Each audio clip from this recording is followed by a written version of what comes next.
Eu convido os amados irmãos para estarmos de pé e a gente abrir a nossa Bíblia na carta do apóstolo Paulo aos Filipenses, capítulo 4,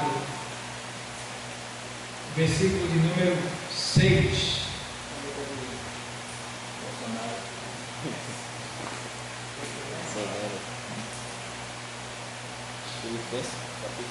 Pelo amor de Deus bendito, vai tudo bem, seu amor é infinito, tudo está bem.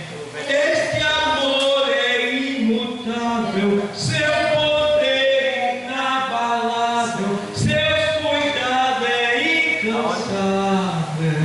Sim, está bem, quer na vida, quer na morte, vai tudo bem.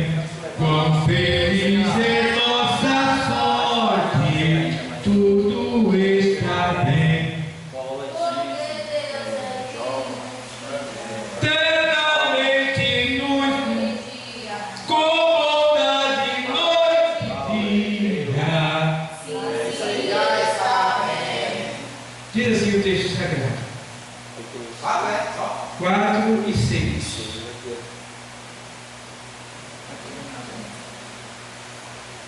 Não estejais ou não estejas inquietos por coisa alguma. Antes, as vossas petições sejam em tudo conhecidas diante de Deus pela oração e súplica com ação de graça. Vou repetir o texto. Não estejais inquietos por coisa alguma. Antes, as vossas petições sejam em tudo conhecidas diante de Deus pela oração e súplica com ação de graça. Pode sentar. Obrigado, Deus.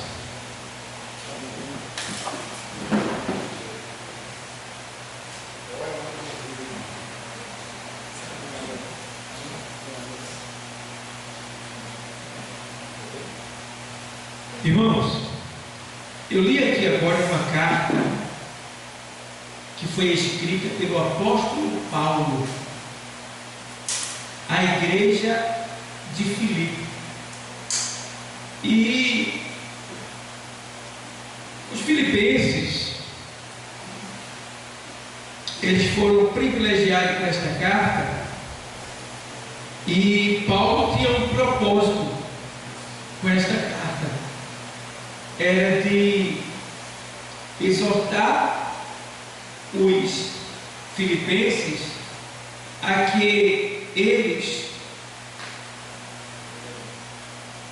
fossem perseverantes na oração, para que eles contassem seus segredos para Deus pela oração. Observa, o propósito de Paulo, ele estava vendo que tinha algumas pessoas que estavam inquietas. Tinha algumas pessoas que estavam inquietas. Alguma coisa estava incomodando aquelas pessoas. E Paulo, usado pelo Espírito Santo, você sabe que Deus, ele não quer gente inquieta. Porque a inquietação é também ansiedade, gera ansiedade. E o que a gente precisa entender é que se eu estiver inquieto, eu vou ficar ansioso. Se eu ficar ansioso, eu posso sair da vontade de Deus e fazer o que eu quero fazer, quando não é para fazer. Por quê? Porque a ansiedade faz a gente tomar o lugar de Deus na nossa vida. Porque a gente quer algo, a gente deseja algo, e esse algo ainda não aconteceu. muitas vezes perturbado com a gente mesmo, achando que a gente não recebeu porque a gente está em pecado, quando na verdade não é. Aí o fato de não recebermos algo não é porque nós estamos em pecado, porque nós não recebemos algo de Deus pelas nossas qualificações.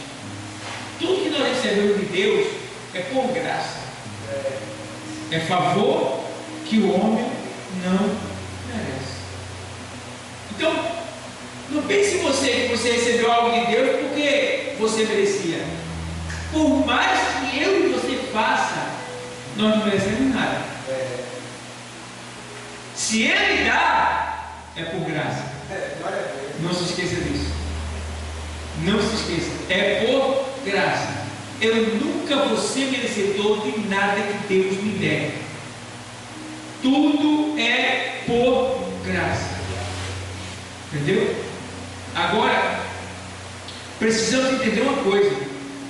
Que a nossa intimidade com Deus nos dá liberdade de tirar dele algo que certamente a gente não conseguiríamos ter se não tivéssemos intimidade com ele. Vemos, por exemplo, uma mulher chamada de a mulher do fluxo de sangue. A Bíblia diz que ela disse no seu coração: se eu tão somente tocar na orla da sua veste, eu sararei, eu ficarei curado. Então ela vai com aquele objetivo de tocar nele. E quando ela toca nele, isso é sinônimo de aproximação. Ainda que ela não tinha intimidade com ele, mas naquele momento ela estava procurando se aproximar dele, estava buscando intimidade com ele. E quando ela o tocou, ela tirou dele o que ela não tinha e não merecia, mas ela tirou dele. E foi ao ponto de dizer assim: quem me tocou? E os discípulos lhe dizem: a multidão que oprime, que aperta, que pergunta quem me tocou. Ele diz: não, esta pessoa, eu senti que alguém me tocou, porque eu senti que de mim saiu virtude. O que é virtude? Liberalidade de poder. Ou seja, ela tirou o poder que estava em Cristo e que já está liberado para quem quiser tirar esse poder. Mas ele estava rodeado de pessoas que tocavam nele, porque o discípulo disseram: a multidão te aperta e te oprime. Então todos estavam ali, uma boa parte, tocando nele, mas não conseguiam tirar dele o que ele tinha para dar a todos que chegam a ele com fé, com adoração, com sinceridade, com verdade. E chega essa mulher e vem uma grande multidão e toca e tira dele. Então, não é por merecimento, é por graça, é por fé. Paulo estava querendo que a igreja de Filipe ela tivesse mais fé, ela entendesse que é necessário buscar o Senhor em oração, estar em comunhão com Ele, buscar intimidade com Ele, para que elas pudessem alcançar os seus almejos, os seus objetivos, os seus desejos. Irmão, sem oração não dá para a gente chegar onde a gente quer, porque existem muitas barreiras para a gente alcançar os nossos objetivos. É muita barreira mesmo. Para você ter uma ideia, a Bíblia diz que Daniel orou pedindo uma resposta a Deus e Deus mandou de imediato, porque ele tinha intimidade com Deus. Mas mesmo ele tendo intimidade com Deus e Deus respondendo na hora, a resposta não chegou na hora. Levou 21 dias, e isto porque ele entrou em jejum e oração. E a gente muitas vezes, em vez de entrar em jejum e oração, a gente fica questionando, perguntando, se auto-interrogando: por que não aconteceu? Por que ainda não veio? Não! Deus está dizendo nesta noite, por essa palavra, que a gente precisa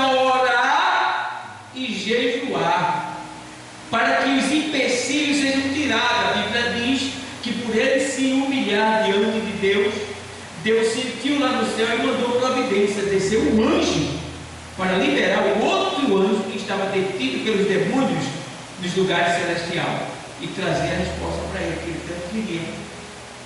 Quantos de nós que temos bênçãos retidas nas alturas, que perdemos ela porque até pedimos, até estávamos bem na oração, mas depois a gente parou? Quando a gente parou, meu irmão, fica difícil. Se alguém deteve ela em cima, se o inimigo deteve ela, como é que Deus vai saber que ela foi detida? Se tu parou de orar? Porque nem tu está buscando como devia buscar. E aí como é que Deus vai sentir o que ele sentiu quando Daniel estava dizendo: Senhor, eu roguei a ti, mas tu não me respondeste? Então a gente precisa ter esse compromisso com Deus, de orar, de fazer da oração o remédio da nossa alma, dos nossos problemas. E Paulo diz: não estejais inquietos por coisa alguma, ou seja, não deixe que nada lhe deixe inquieto. Eu sei que isto é muito difícil, porque Jó diz na sua palavra que o homem nascido de mulher é de muito pouco tempo e de muita inquietação. Nós somos inquietos por natureza, mas nós temos que vencer a nossa inquietude, a nossa inquietação. Porque se nós conhecemos a Deus, sabemos que Ele está no controle de tudo, que Ele não perdeu o controle e que no tempo certo Ele vai chegar. A Bíblia diz que Jó, ali, a mulher teve tanta pena dele que mandou ele parar e se entregar.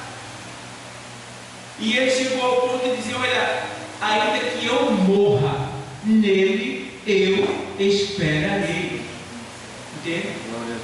Nele eu esperarei. Então a gente precisa realmente esperar no Senhor, não sair do lugar, aguardar, porque o que há de vir, virá e não tardará.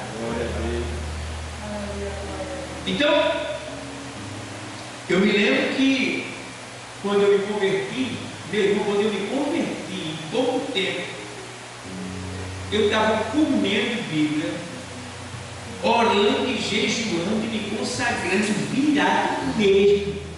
Eu ainda estava solteiro. E Deus usou alguém e disse: vou te dar uma casa, vou te dar carro, vou te dar moto, vou te dar isso.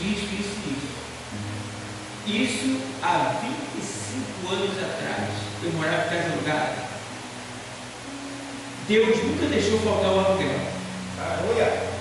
Passei, depois da promessa, eu fiquei 18 anos pagando aluguel. Depois da promessa.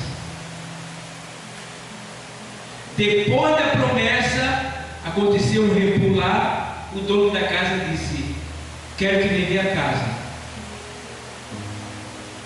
Eu disse: não tenho dinheiro para comprar. Deus criou a situação. Ele disse: você me dá uma entrada de tanto e paga uma porção por mês. Eu disse: é muito pesado, mas eu vou ter que entrar. E aí Deus criou a situação. Eu consegui uma parte do dinheiro e disse para ele: não vai dar para eu comprar a casa, porque eu não consegui o dinheiro todo que você quer, só uma parte. Aí ele disse: tem nada não, eu vou acrescentar outra parte que faltou nas parcelas. E me vendeu a casa. E depois de 18 anos, eu ainda passei mais 7 anos pagando a casa para poder a casa ser minha. E esse ano que passou, há 6 meses atrás, eu terminei a minha casa de pagar ela. Eu chamo ela da bênção de Abraão. Foi 25 anos para ele ter Isaac. A minha casa para chegar foi 25 anos também. Mas Deus não deixou faltar nada. Ele cuidou, Ele consolou, Ele mandou, até que eu conseguisse, até que a promessa dele se cumprisse na minha vida. Então inquietação faz mal, inquietação não é bom, inquietação nos desvia dos propósitos e da vontade de Deus.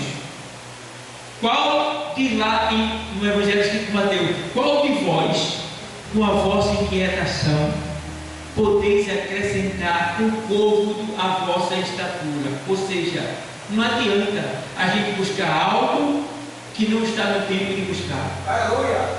Porque quando Deus promete, é Ele que vai dar, não é a gente que vai buscar. É verdade. E em Deuteronômio 28 e 15, né, diz que quando nós somos fiel e obediente à palavra de Deus, Ele mandará que as bênçãos venham ao nosso encontro. Olha para ele. Ou seja, eu não preciso ir atrás da bênção. Diz lá na palavra que Deus vai mandar ela vir atrás de mim. Vê só? Glória a Deus. Está vendo? Eu nunca imaginei que eu poderia comprar a casa que eu morava. Nunca imaginei. Porque eu nunca juntava dinheiro suficiente, muito caro. Então, eu nunca nem perguntei o preço a ele. Nunca nem. Até pensei em ter, mas nunca me precipitei nem perguntar o preço quando ele vendia. E o dono da casa, ele disse: "Não, se um dia eu ganhar muito dinheiro, eu dou essa casa para tu, porque você é bom irmão para mim. Você é uma pessoa que é um homem de Deus, eu considero muito você." E eu fiquei na minha. Então, por estar na palavra, pela misericórdia de Deus, ela, a bênção, veio até mim. Então, não foi só isso. Se eu fosse contar a história da moto, a história da Kombi que eu tenho, se eu fosse contar a história de cada coisa que eu tenho, tudo foi um milagre, tudo foi uma história. Deus vai assim, ó glória. Então, o que a gente precisa, segundo essa palavra, é não querer se apressar, é esperar no Senhor, porque Ele vai, é Ele que vai fazer, não somos nós. Não estejais inquietos por coisa alguma, antes as vossas petições sejam em tudo conhecidas diante de Deus. Ó, o que é que você quer?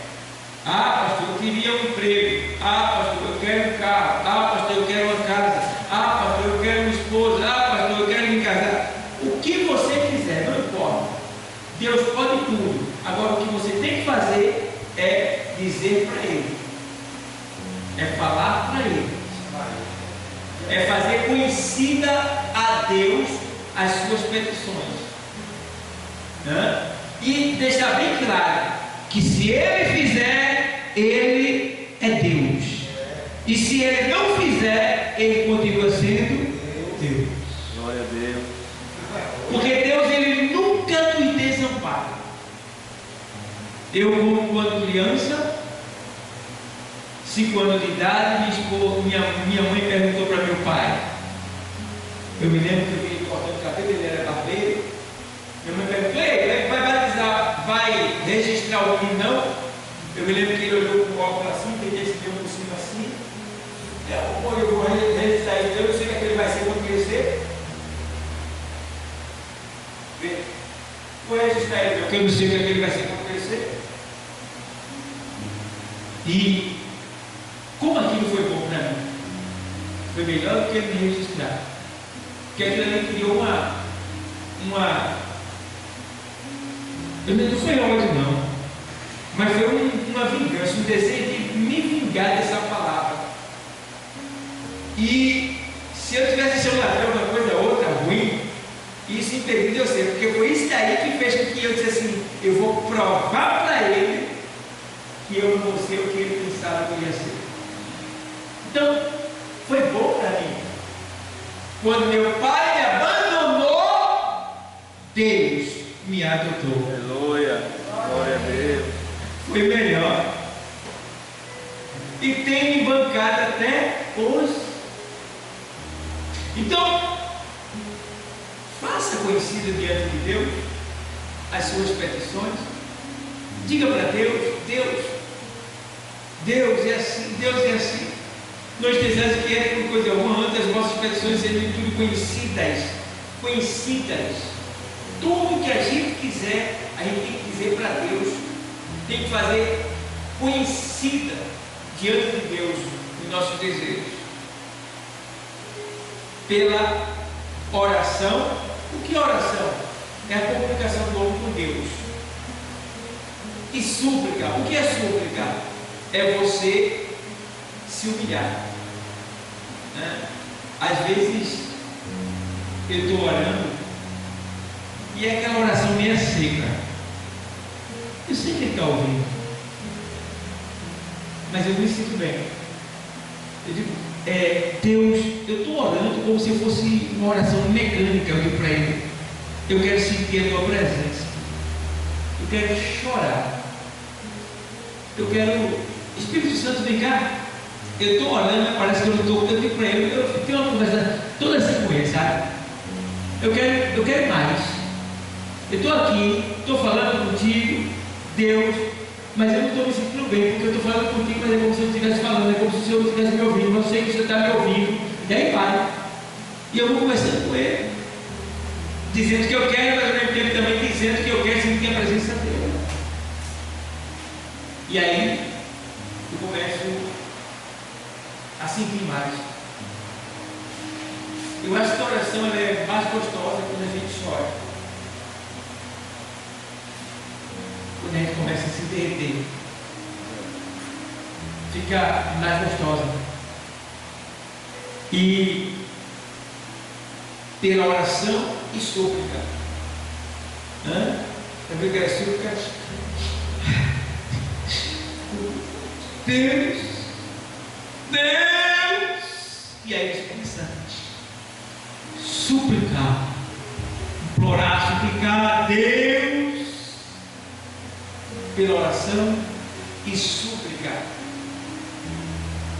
Nossos sonhos, desejos, almejos devem ser manifestados a Deus, devem ser conhecidos de Deus. Veja que o salmista ele diz no Salmo 37: entrega o teu caminho ao Senhor, confia nele e o mais ele fará. Então o mais só quem faz é ele, entendeu?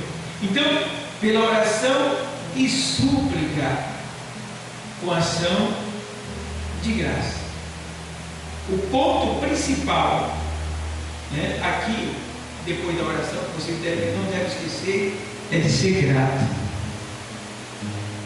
Súplica e ação de graça. O que é ação de graça? Gratidão. Quando você ora, você agradece. Então, veja quantas coisas ele tem que agradecer durante o dia. Muita coisa, né? Obrigado pelo meu trabalho. Obrigado pela comida que eu comi hoje. Obrigado pela roupa que eu visto, pela casa que eu moro. Obrigado pela água. Obrigado pelo meu corpo, pela minha saúde. Obrigado pela tua igreja. Obrigado pelo meu pastor. Obrigado por cada irmão da igreja. Obrigado pela minha filha, pelo meu filho, pela minha esposa, pelo meu esposo. Obrigado, Deus, pela casa que moro. Obrigado, Deus, pelo meu salário, pelo dinheiro que ganhei. Obrigado, Deus, pelo ar que eu respiro. Obrigado pelo sol, pela chuva, pelo dia, pela paz, pelo teu Espírito Santo. Obrigado pela tua palavra, pela tua graça, pela tua misericórdia, pelo teu poder. Obrigado pelos livramentos que o Senhor tem me dado. Obrigado pela Bíblia. Obrigado por cada ministração da tua palavra na tua igreja. Obrigado, Senhor, pelos teus anjos acampados ao meu redor e me dando livramento de coisas que eu nem vejo. Obrigado, Senhor, pelo alimento que eu como na minha casa.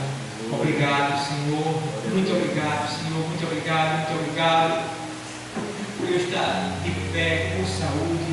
Muito obrigado, né? Por esta roupa. Muito obrigado, Senhor. Com ação de graça. Agradeça a Deus primeiro pelo que você tem. Observa que toda vez que Deus, que Jesus, ele agradecia, acontecia um milagre. Na multiplicação do pão, o que aconteceu? Pãozinho ali, 3 pãozinhos, os peixinhos. Dava para ninguém, né? Mas o que ele fez? Pai, graças título. Aleluia. Glória a Deus. Aceitai-vos.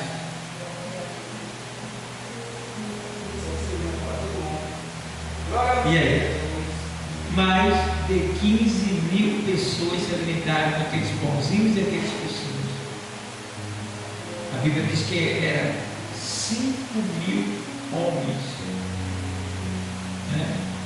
Quando ele fala 5.000 homens, ele está falando 5.000 homens casados, 5.000 mulheres.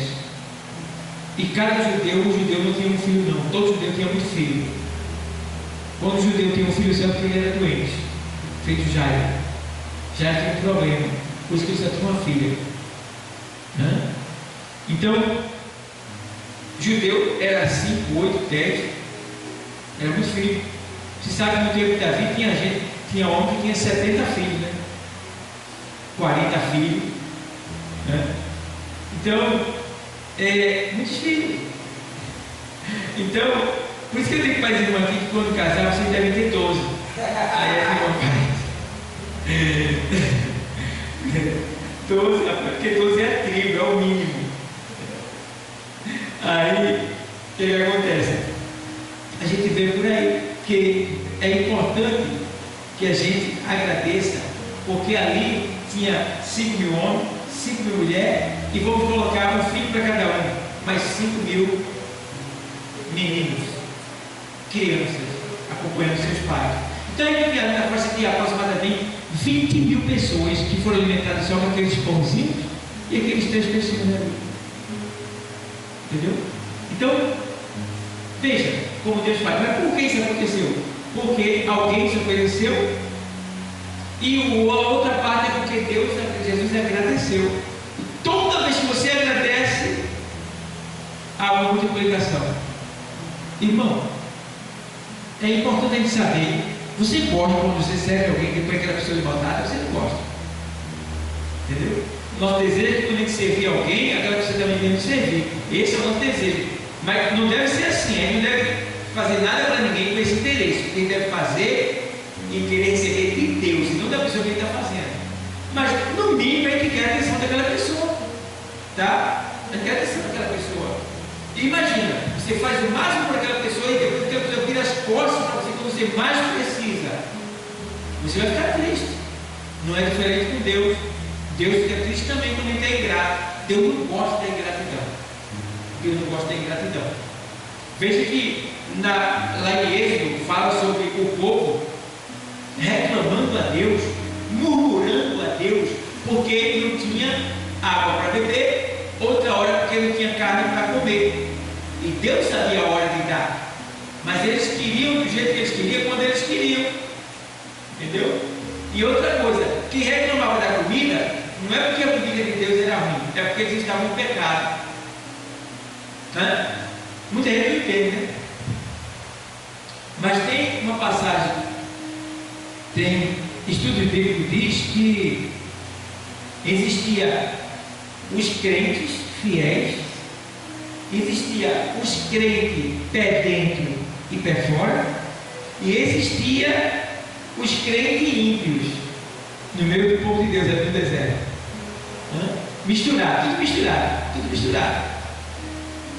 Quando o maná caía de 3:30 da manhã, o vento soprava, fazia um prato no chão transparente de gelo, para o maná cair em cima do prato, e o gelo cobria, de certa forma ali, aquele maná, não petrificando ele. Então quem era santo e obediente, o maná caía a 7 metros da sua casa, e não precisava de esforço para pegar o maná, ele pegava facilmente o maná,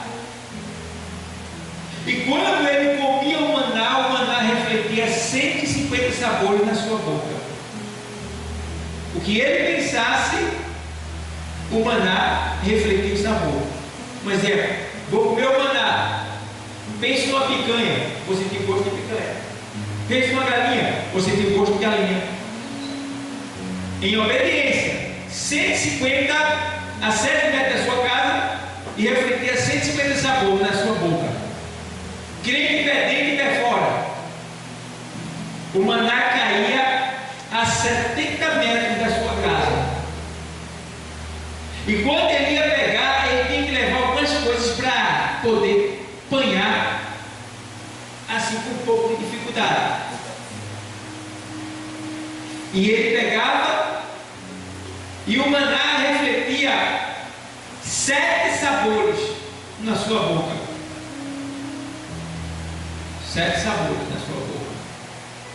Me deu muito, né? Quando você não está em obediência, você perde muito, né? E os crentes ímpios, né? Estava ali, o maná caía a 150 metros da sua casa.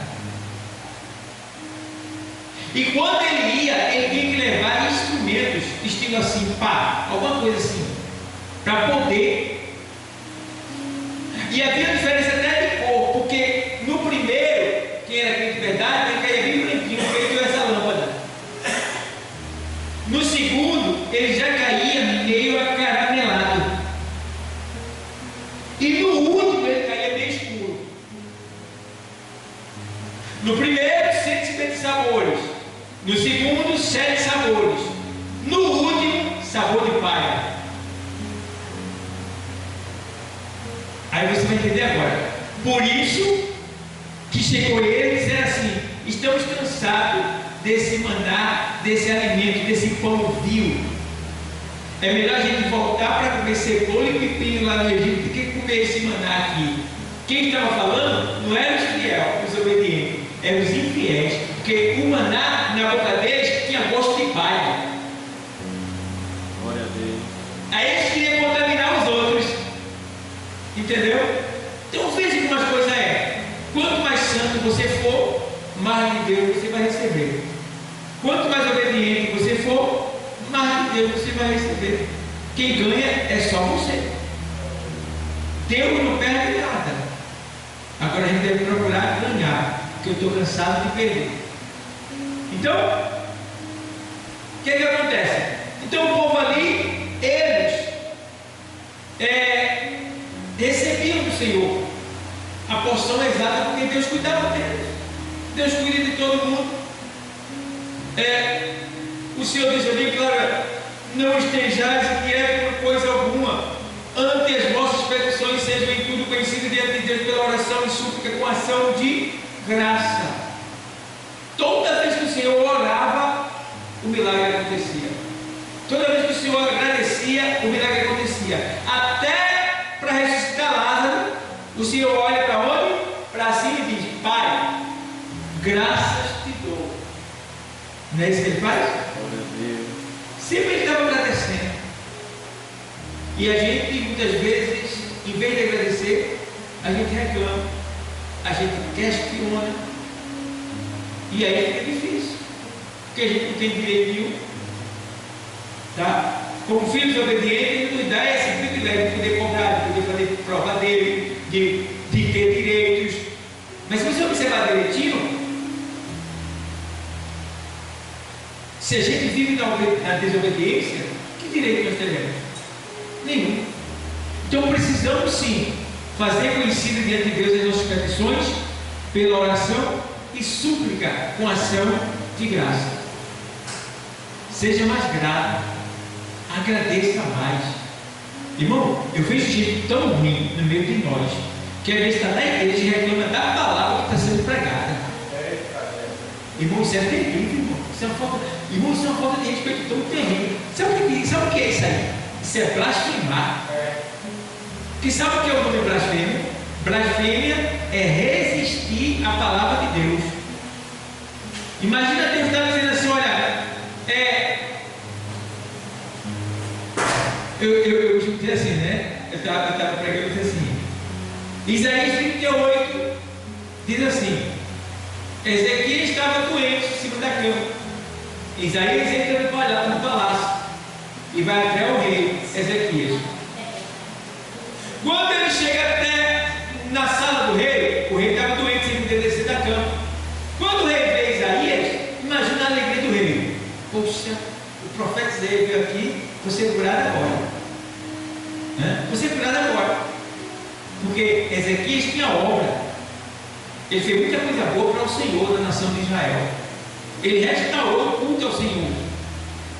Ele trouxe de volta a adoração a Deus. E quem faz algo para Deus, Deus não esquece não. Se fizer com amor, Deus não esquece. Está lá em Hebreus 6:10, que Ele não é injusto para se esquecer do vosso trabalho.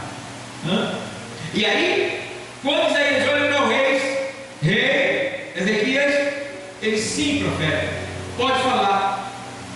Assim diz o Senhor: arruma a tua casa, porque morrerás. Eita! Que palavra boa, irmão! Aí quando eu digo isso na igreja, ninguém quer aceitar que essa palavra é boa. Isso é uma palavra maravilhosa. E olha, quem dera que todo mundo que fosse partir recebesse o profeta para lhe avisar. Aí estava na boa. Dava tempo de se despedir, dava tempo de se abraçar, dava tempo de se organizar e subir. Legal. Mas quando ele diz assim: arruma a tua casa porque morrerás, aí ele vai: deixa eu falar de ninguém. Esperando uma palavra de já vi as profecias dele reclamando. Irmão, tem gente que reclama de Deus, irmão. Eu estava estudando essa semana. Tem coisa engraçada. Olha, irmão, a gente reclama que o pessoal murmura contra a gente, que é pregador. Você que está do lado, alguém murmura de você, reclama do que você faz para Deus. Irmão, Jesus, vê bem, João 11, o Evangelho escrito por João 11, eu estava lendo, eu comecei a sorrir. João 11, de 25, 11 e 25 de João. Quando o Senhor estava escondido, ele se afastou porque estavam querendo matar ele. Aí ele se afastou. Aí mandaram avisar que Lázaro estava doente. 11:25. Aí disse-lhe Jesus: eu sou a ressurreição. Não, 11:25 não, perdão. 11:25 não. 11:6. Tá?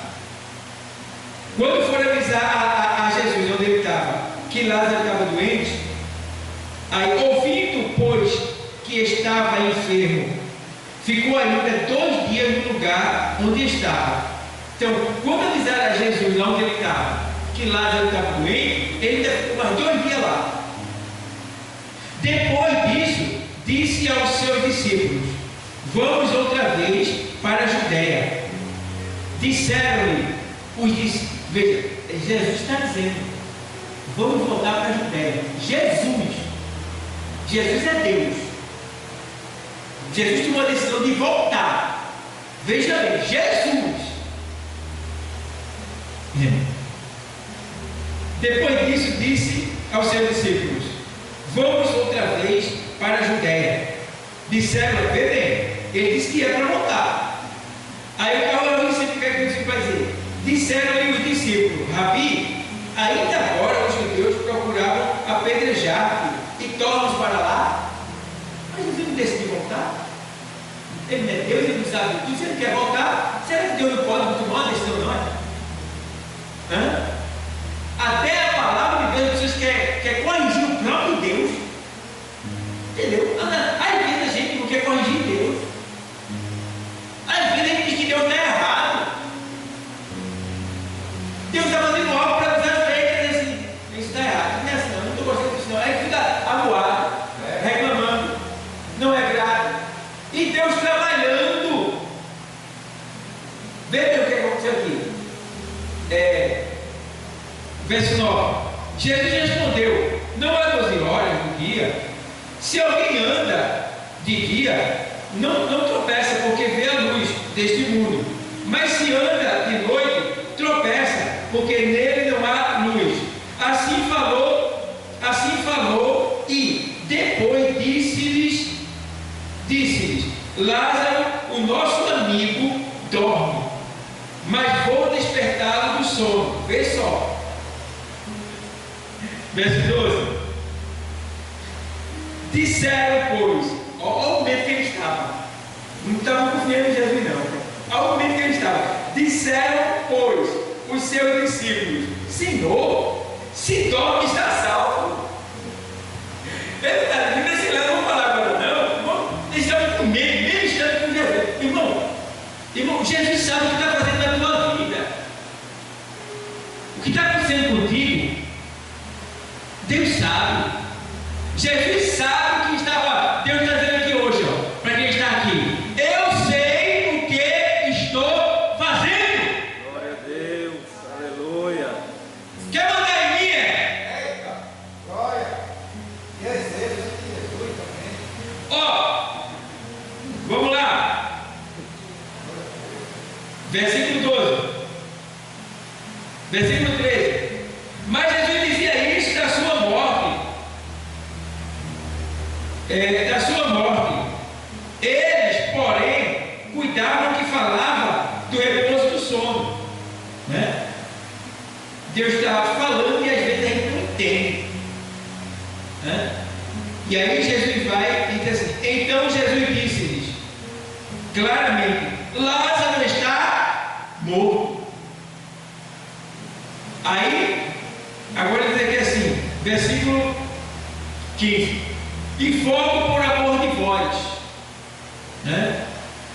De que eu lá não estivesse, para que acrediteis, mas vamos ter com ele. Vê bem, a autoridade de Jesus, dizendo que Lázaro estava morto, que ele ia lá agora tirá-lo, ressuscitar ele, ia tirar ele da morte, despertar ele do sono. Vê a autoridade, o poder, é Jesus que está falando. Agora vê o que os discípulos dizem. Disse, pois, Tomé, chamado Didimo, aos codiscípulos: vamos nós também para morrermos com ele. Vocês entenderam? Vê só, o bicho já estava dizendo que Jesus ia e que a gente vai com ele, vai morrer com ele. Vê? E Jesus falou o que ia acontecer, o que ia fazer comigo. Mas, ó, ele diz aqui, ó: vamos nós morrer com ele agora. Chegando por Jesus, achou que já havia 4 dias. Então, veja bem, aqui, Jesus, o próprio Jesus, falando com autoridade, dizendo o que vai acontecer, né? Irmão, ele estava com Jesus em carne, em pessoa, isso aí. Viu todos os milagres que foram feitos através de Jesus. Jesus disse: eu vou lá, em vez de dizer, vamos lá, já vai a gente para morrer com ele agora. Pessoal, é Deus trabalhando, Deus fazendo e a gente reclamando. É verdade. E a gente reclamando. Tá? Então, quando Jesus fala que vai, ele diz assim: eu me alegro por não estar lá, por amor de vocês. Por que ele disse isso? Porque agora Jesus ia provar que ele é quem? Deus, o Messias de Deus, enviado. Que ele ia ressuscitar lá, não para aquele mundo. Porque só se ressuscitava alguém com 3 dias. Porque o Espírito, segundo a tradição judaica, o Espírito ficava rondando o corpo por 3 dias. Isso é uma tradição. Eles diziam, acreditavam que o Espírito rodava o corpo por 3 dias. E até 3 dias uma pessoa ainda poderia mudar a vida. Depois de 3 dias, só o Messias poderia trazer de volta a vida. É por isso que Jesus diz assim: quando essa enfermidade não é para morte, mas para a glória de Deus. Para que Deus, para que o Filho de Deus seja glorificado por ela. E aí, em vez de ele vir no segundo dia, porque quando o mensageiro chegou lá, foi 2 dias que ele estava doente. Porque depois que o mensageiro falou, diz o texto que ele ficou lá mais 2 dias. Então, se quando ele volta, a Marta disse que o defunto já era de 4 dias, cheirava mal, então, quando o mensageiro voltou para dizer para Marta e Maria que Lázaro não ia morrer, Lázaro já tinha morrido. Lázaro já tinha morrido. Agora, vem a situação. Como é que Deus manda dizer uma palavra dizendo que Lázaro não vai morrer? Né? Porque essa enfermidade, diga lá, que essa enfermidade não é para a morte, não é para a glória de Deus. E quando o mensageiro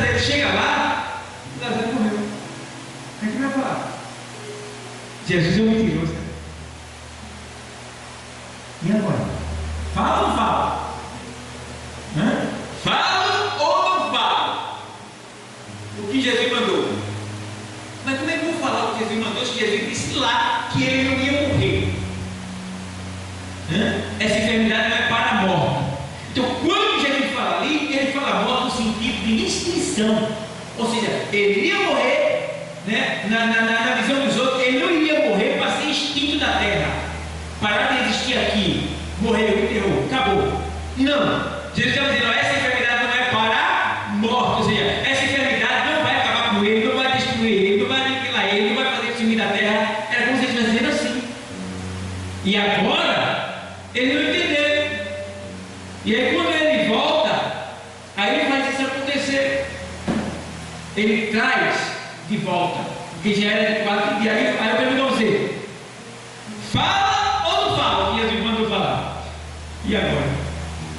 Vem, imagina só: o cara já morreu, mas Jesus disse que ele ia morrer. E agora? Cada situação que teve de volta, né? Tem estreito aí para a gente. Estreito. Um pastor que eu aprendi muito com ele, ele disse que uma vez foi mandado por Deus em Camaragibe para visitar uma irmã de uma igreja lá, para deixar bem claro e dizer para ela que ela ia morrer.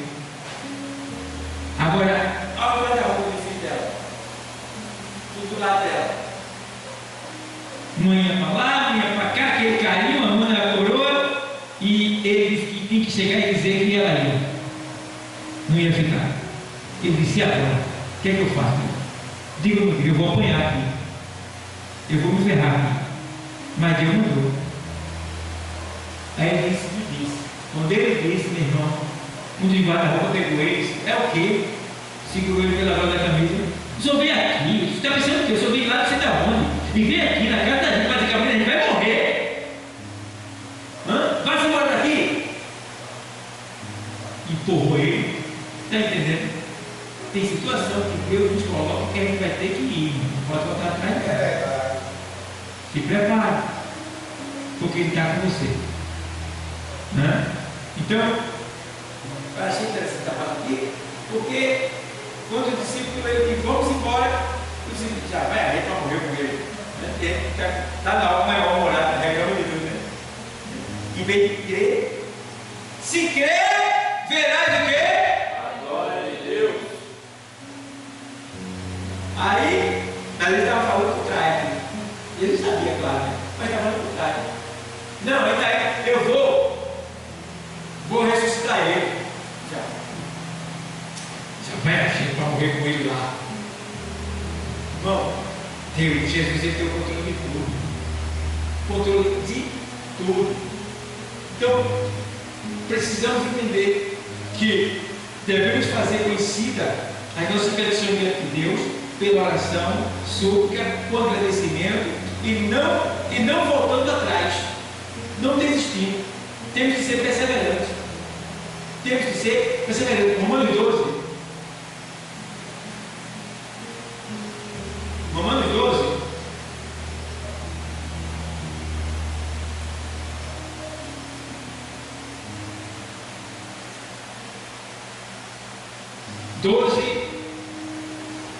E 12.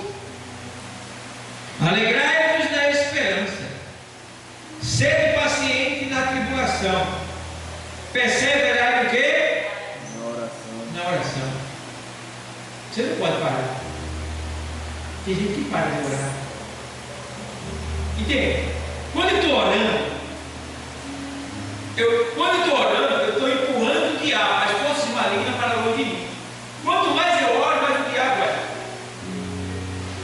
vai ter que ficar distante de mim, porque ele não aguenta não.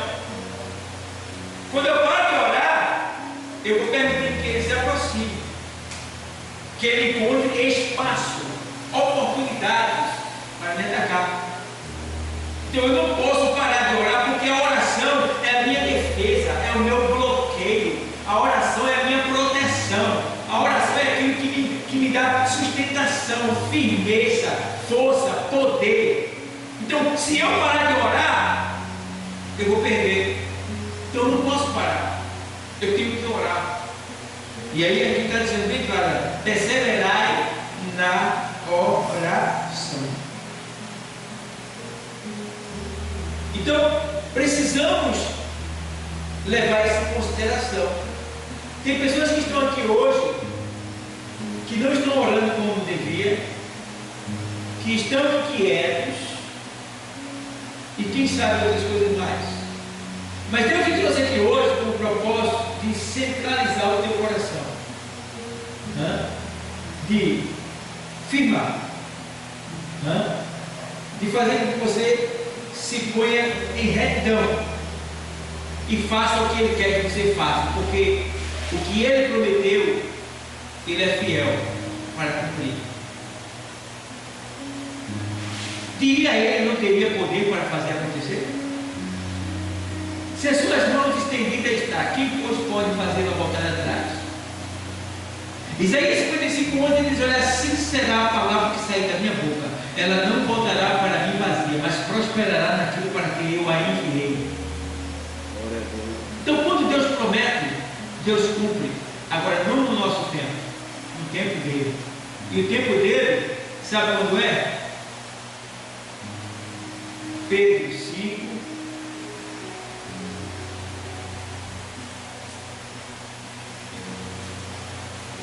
Primeiro Pedro 5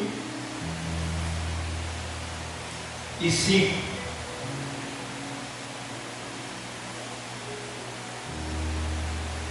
Semelhantemente vós, jovens, sede sujeitos aos anciãos, e sede todos sujeitos uns aos outros e revestidos de humildade, porque Deus resiste aos soberbos, mas dá graça aos humildes. Agora vê o 6.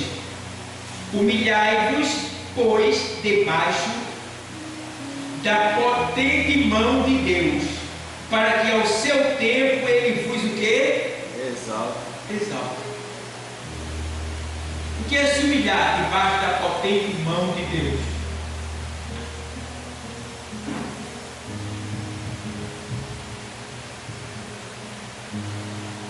Meu Deus, meu Senhor, eis-me aqui, Senhor. E aí, isso aí é submissão, é se humilhar, é dar tempo para Deus, é esperar Deus agir, Deus fazer, é ouvir Deus falar com você e você falar com Ele. Então, humilhar-vos, pois, debaixo da potente, não é fraca, é potente mão de Deus, para que ao seu tempo Ele vos exalte. Então, o seu tempo de Deus, ao seu tempo de Deus, Ele vos exalta. Mas para Ele te exaltar, é preciso que você se humilhe debaixo da potente mão dele. Entende? Então, ele faz assim, e aí ele faz assim, lançando sobre o versículo 7, lançando sobre ele toda a vossa ansiedade, porque ele tem cuidado de vós. Glória a Deus. Está faltando alguma coisa? Tá, não. Já comi hoje, estou vestido, tenho aonde dormir. Paulo diz, escrevendo a Timóteo, capítulo 6, versículo 10, na sequência, ele diz: olha, tendo que comer e o que vestir, estejas com isso, que é quietinho, agradeça a Deus, porque ele diz o mesmo texto, porque nada trouxemos para esse mundo, e o manifesto é que nada levaremos. Às vezes a gente pode dar a vida de A e a vida de B é tão boa, né? Fulano tem isso, ciclano tem aquilo e eu não tenho. Talvez você seja mais feliz do que essa pessoa. Que você viu quando Asaf estava olhando para A e para B? Asaf estava olhando para a prosperidade do ímpio, estava numa bruta levando Asaf, numa prova. O ímpio bebendo, com carro, prostituição, tirando uma onda, ele não te teme, ele não te respeita, ele é blasfemo, ele é perverso, ele é mau, tem prazer no pecado, e eu na tua presença, sofrendo assim, passando por tribulação, necessidade. O Espírito Santo levou Asaf e trouxe para a igreja. Quando Asaf Asaf senta, que ouve Deus falar, Deus diz: ao final do ímpio, como uma flor que nasce à noite e ao calor do sol murcha e morre. A prosperidade do ímpio é rápida, você chega e se admira, mas também a queda também é rápida. Viu um cara lá, o cara do tempo outro, moto, carro, supermercado, pense, todo mundo padrão desse. O cara ficou bem mesmo do dia para noite. Depois chegou o cara no supermercado dele, com um revólver, bum, bum, bum, na cabeça dele, envolvido com coisas erradas. Está vendo você? Nasceu, surgiu como uma flor de noite, e ao calor do sol a luz se apagou, a flor murchou. Então temos que ter cuidado. Não olhe para a prosperidade de A, de B, de C. Olhe para Jesus, porque Ele é aquele que é o dono do ouro e da prata. É Ele que dá a quem Ele quer. Entendeu? E não desista, levante a sua cabeça, erga-se, faça a obra do Senhor, louve o Senhor, agradeça a Deus e espere, porque o melhor de Deus virá e não tardará. Amém, igreja? Então, Jesus ele está voltando. E se a gente ficar inquieto, eu confesso, irmão, que a gente é fraco. Quando a gente está devendo, a gente não gosta de ver que é certinho, né? A gente fica numa inquietação terrível, para se ver livre daquilo, mas Deus está no controle de tudo. Ele cuida de nós, e na hora certa a bênção vai chegar, e o que for além disso, Ele está trabalhando. É só a gente dizer assim para Deus assim: Deus, eu sei como o Senhor está trabalhando. Aí alguém diz assim: puxa, mas eu nem falei, eu queria que Deus falasse comigo. Fala em profecia, fala só comigo, né? Alguém diz a história. Irmão, quem está trabalhando não pode conversar. Deu para entender? Lá no seu trabalho, você pode ficar conversando? Entendeu? Então, a hora de trabalhar é a hora de. Deus não tem tempo para falar com ninguém quando Ele está trabalhando na vida daquela pessoa. Tá bom? Então receba só o consolo. E o que você quer demais, quando Ele tiver terminado a obra, Ele vai chegar e falar com você: olha aqui, eu estava trabalhando para te entregar a tua obra. Glória a Deus. Aleluia. Entendeu? É assim. Mas Deus fala comigo, Ele está trabalhando, rapaz. Fica na tua, senta, descansa no Senhor. Tu quer que Ele trabalhe ou que Ele pare para pensar contigo? Se Ele parar, vai retardar. E Deus não é procrastinador. Sabe o que é procrastinar? Quem sabe o que é procrastinar? Eu estou numa luta com isso tão grande. Procrastinar é assim: você está perto do computador, perto do celular. Aí você vai, vou ler a Bíblia. Aí você começa a ler a Bíblia. Aí o celular vai, chegou uma mensagem. Aí você está aqui, aí em vez de você ficar aqui, nem aquela curiosidade para saber quem foi que mandou a mensagem. Aí você pega aí, sai daqui e pega o celular. Procrastinou. Saiu do foco. E aí, vem uma coisa boa. Aí essa coisa boa traz outra coisa boa. Aí quando vê, a hora passou, procrastinando. Aí você nunca chega no foco, você nunca termina aquilo que começou. Entendeu? Tem gente que começa uma coisa aqui, né? Aí não termina. Aí pega mais para ali, fazer outra. E nem terminou. Aí começa essa daqui, aí alguém chama ele para lá. Aí de lá já começa a fazer outra coisa. Bem, já puxou já. Eu me dou uma porção de gente assim. Lá onde eu vejo. Chama-se procrastinação. É quando você não consegue terminar aquilo que você começou. Você começa, mas não termina. E a gente precisa vencer a procrastinação. Não dá lugar à procrastinação. Você tem que ter o objetivo de assim, eu vou terminar aqui, eu só saio daqui quando terminar. A não ser que alguém te chame. Mas se essa pessoa te chamar para fazer algo, além do que você estava fazendo, deixa eu terminar o que eu comecei, depois eu faço, depois eu vou, depois eu atendo. Porque fica procrastinando e nunca chega no fim daquilo que você começou. Então precisamos ter cuidado para não procrastinar. Bom, lute, vence a procrastinação. Às vezes está aí, ó, você está lá, e às vezes eu estou estudando, estou com a Bíblia na mesa, ela também está ali e tal, aí tu pega e vai ver o réu lá, aquele réu é muita informação que tem, né? Aí de repente está lá, faz uns 10 minutos, eu digo, nossa, olha, Zana, isso acaba com a gente, vai, tira daí, Zana, tira daí. Fica eu e ela lutando, para que a gente não fique ali naquele réu, né? Porque aquele réu passa muita coisa, segura você ficar, você amanhece. Nos réus, é réu, né, que chama, né? É muita coisa, né? Mas você gasta muito tempo ali. Imagine, irmão, uma hora de Bíblia, não aprende muita coisa. Lê a Bíblia uma hora, lê a Bíblia uma hora para tu ver, pega um evangelho, começa a ler, pega um livro da Bíblia, começa a ler por uma hora. E não se passa uma hora no ano. Que gente que amanhece na internet. É 2, 3, 4 horas ali. Passa rápido que você nem vê. Você diz, rapaz, amanheceu. E agora? Eu que digo no Calvário, né? Eu que digo no Calvário. Está entendendo? É mesmo assim. E aí, se você estiver só orando, vai orar na carreira vergonha.